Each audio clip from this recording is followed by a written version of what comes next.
ये कहानी है दो भाइयों की जो कि रामगढ़ नाम के गांव में रहते थे। बड़ा भाई सुरेश बहुत ही मेहनती किसान था। सुरेश सारा दिन खेत में काम करता रहता था। सुरेश का छोटा भाई मोहन कुछ नहीं करता और गांव में अपने दोस्तों के साथ ज़्यादा समय बिताता था। मोहन की एक बहुत बुरी आदत थी। वो खाना बहुत ज़्यादा ले लेता और थोड़ा सा खा के छोड़ देता।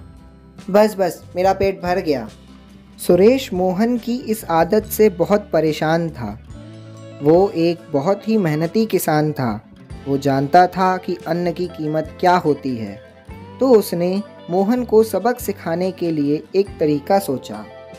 मोहन, आजकल खेत में काम थोड़ा सा बढ़ गया है, तुम भी कल से मेरे साथ मदद करवाने चलना।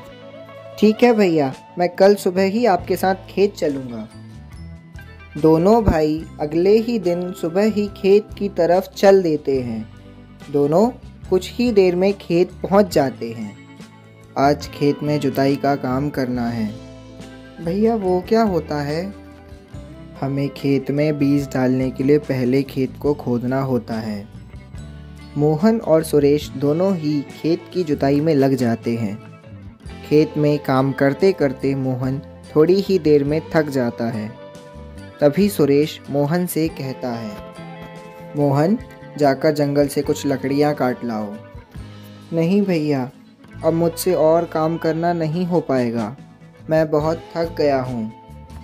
मोहन की इस बात पर सुरेश उसे समझाता है, मेरे प्रिय छोटे भाई, आज तुम्हारे लिए यह खेती का पहला दिन है। क्या तुम्हें पता है अब हम आगे क्या करेंगे? अब इसमें हम बीज डालेंगे, फिर 60-70 दिनों में उन बीज से अच्छी लहराती हुई फसल आएगी। फिर 1 महीने उस फसल को पकने में लगेगा। फिर उस फसल की कटाई में हमें 10 से 15 दिन लगेंगे। मोहन सुरेश की बातों को बहुत ध्यान से सुन रहा था। मोहन, आज तुम कुछ घंटे ही काम कर कर थक गए।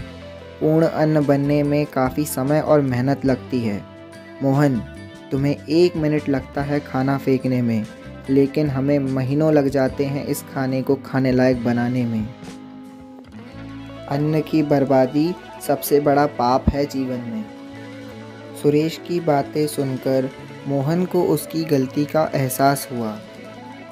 हाँ भैया, आपकी बातों ने आज मेरी आंखें खोल दी। आज से मैं थाली में उतना ही भोजन लिया करूँगा जितना कि मैं खा सकता हूँ।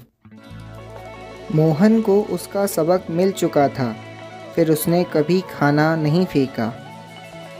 बच्चों, आप भी थाली में उतना ही लेना जितना आप खा सकें। कभी भी खाने को बर्बाद नहीं करना।